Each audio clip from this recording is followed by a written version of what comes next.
नमस्कार. दिवाळीतून पुणे जिल्ह्यातील मावळ तालुक्यात आम्ही गेलो होतो. हा तालुका शिवाजी महाराजांच्या 12 मावळ प्रांतापैकी एक आहे. येथील किल्ले मंदिर प्रसिद्ध आहेत.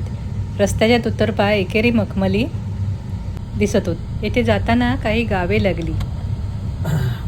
त्यापैकी हे कान्हा फाट्याचं रेल्वे क्रॉसिंग. हे क्रॉस करून आम्ही पुढे टाकवे लागलं.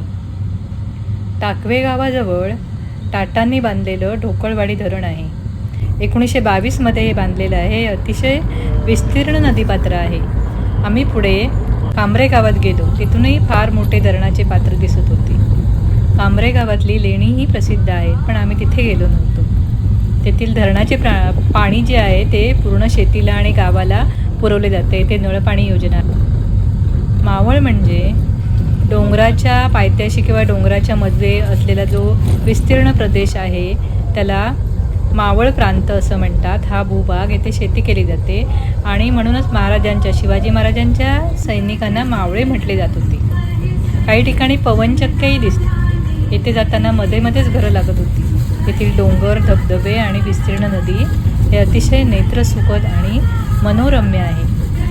येथे जाताना दोन्ही बाजूला शेती होती. येथे इंद्रायणी तांदळाचे प्रमुख पीक घेतले जाते आणि बऱ्याच प्रकारची कडधान्ये येथे पिकवली जातात. भाज्याही घेतल्या जातात. पुढे कांबरे गावात माझ्या पतीच्या मित्राच्या घरी आम्ही थांबलो होतो. एक दिवस राहिलो होतो. दुसऱ्या दिवशी आम्ही निघालो. तिथे गेल्यावर इतकं प्रसन्न वाटलं.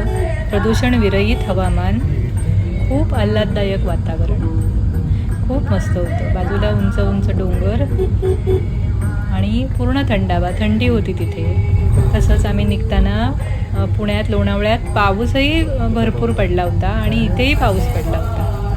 रस्त्याच्या दोन्ही बाजूला फक्त शेती होती. घरे वगैरे काही नव्हती. मध्येच एक म्हसोबाचं देवस्थान लागलं. तिथे गाव होतं आणि डोंगरावरती पण खूप धबधबे होते. म्हणजे आता दिवाळीतून एवढे धबधबे बारीक होते, तर भरपूर पावसात किती सुंदर दृश्य होतं तिथे. आम्ही घरी पोचलो. अंगणातच संपूर्ण फुलझाडं लावली होती. येथे गोंडे होते. तसंच बट मोगरा, ज्याला हजारी मोगरा म्हणतात, सुगंधित असतो हा, तोही तिथे होता. आम्ही त्यातील रोपही घेऊन आलो.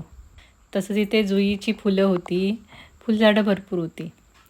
आणि इथे गुलाबाचं झाड होतं, जो गावठी गुलाब होता आणि अतिशय सुंदर रंग आणि त्याला आईस्क्रीमसारखा वास येतो त्या गुलाबाच्या फुलांना. तिथे पोचल्यावर तिथे जे घर सांभाळणारे ताई होत्या, त्यांनी आम्हाला जेवण करून गरम गरम जेवायला वाढलं. आमचे छान आदरातिथ्य केले. उंचावरून दिसणारं खूप मोठं नदीपात्र, एका बाजूला डोंगर आणि ढगांची बदलणारी विविध रूपं, तसंच मध्येच पावसाळी तयार होणारे ढग, हे सर्व खूपच सुंदर होतं. आणि पक्ष्यांचे मंजूळ आवाज, वेगवेगळ्या प्रकारचे पक्षी तिथे होते.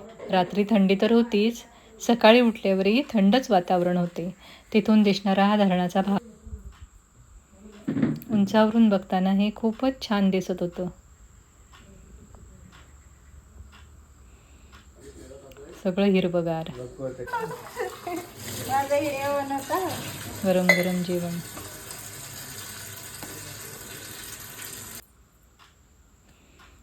जेवून झाल्यावरती तिथे फोटोग्राफी वगैरे आमची चालली होती. ही गुलाबाची फुलं, ज्यांचा वास खूप सुंदर असतो, आईस्क्रीमसारखा. रात्री आम्ही भजन वगैरे, गाणी वगैरे म्हटली, मजा केली. हे बाहेर बसण्यासाठी केलं आहे. इथे डोंगराच्या बाजूने फक्त पाऊस पडत होता. आमच्या साईडला पाऊस नव्हता. निसर्गाची बदलणारी विविध रूपं, एकाच वेळेला दोन वेगवेगळी रूपं निसर्गाची होती इथे.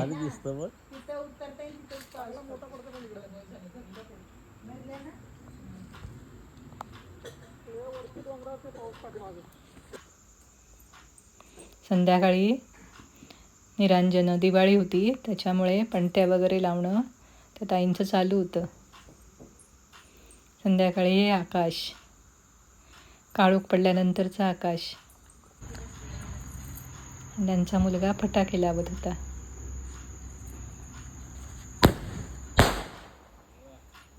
ते उडाला. डबल बार आहे, डबल बार. रात्रीची जेवणं झाली, छान बेत होता. त्यानंतर गाणी भजन. सकाळी उठल्यावर हा भन्नाट सुटलेला वारा. पाऊस उडाला होता तरी मध्ये मध्ये बारीक पडत होता. हे परत पाण्याचं धरणाचं दर्शन, सूर्याचं दर्शन. सूर्यदेव उगवले होते. खूप जोराचा वारा सुटला होता. हे दारात असलेली झाडं, हे आपट्याचं मोठं झाड दारात आहे. पक्ष्यांचा किलबिलाट, हे त्यांचं मांजर. एकदम गावाकडचं फ्रेश हेल्दी वातावरण. सकाळी भन्नाट वारा आणि उंडारलेली गुरं इकडून तिकडे धावत होती. आता चालताय, पण त्या आधी ती खूप जोरात धावत पळत होती. ते लावून घेत आहे गे.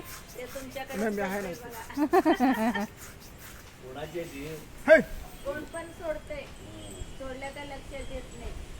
आता झाडात घरी जातात का पण काय काय हुकते तिथं डोंगरातच बसते. फिरतात मग ह्या जंगलात त्या जंगलात. ते लोक मग हुडकत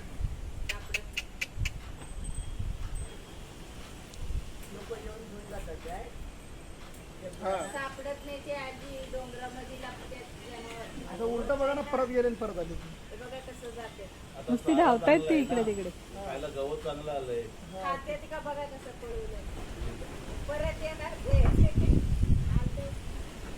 गावलीचे तांबऱ्यातले जनावर जनावर परत असं आमच्या घराकडून परत येणार ते पुढे. आम्ही मग घरी निघालो. हे कांबरे धरण.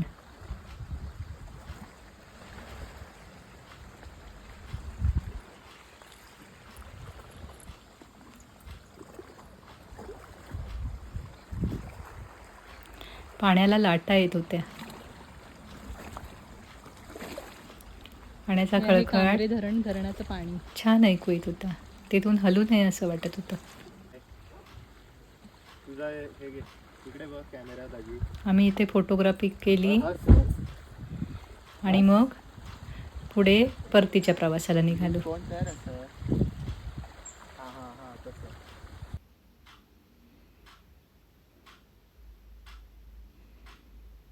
फोटो इथे छान येत होते.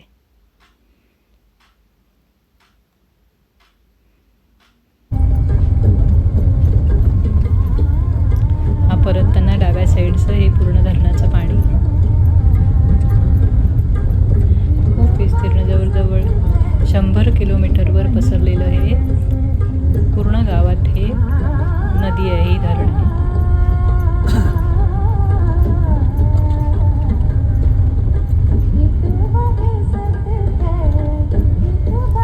हे सौंदर्य असंच राहू. इथे भरपूर शेती, दूध दुभतं, नांदू. येथील लोक सुखी होत. इथे कसलंही प्रदूषण होऊ नये.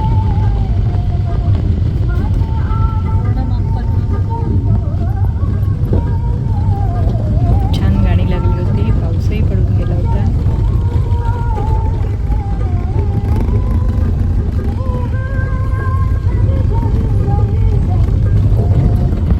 नेत्रसुख आणि कर्णसुख घेत आम्ही मनात आठवणी साठवून घेत घरी निघालो होतो. मध्येच मुलाचे शास्त्रीय गायन सुरू होते.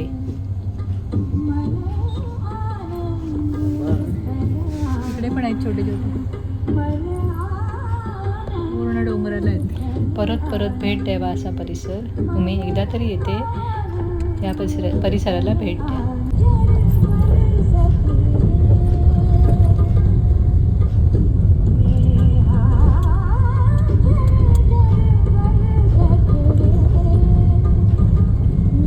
इथे ज्या एकेरी मखमली, ज्या रस्त्याच्या दुतर्फा होत्या, त्या आम्ही देहू आळंदीला पण पाहिल्या होत्या.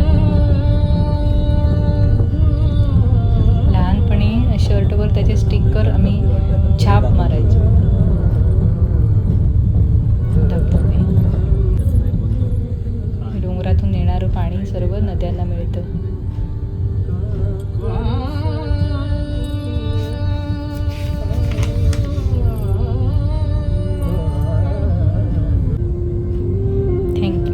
बाय.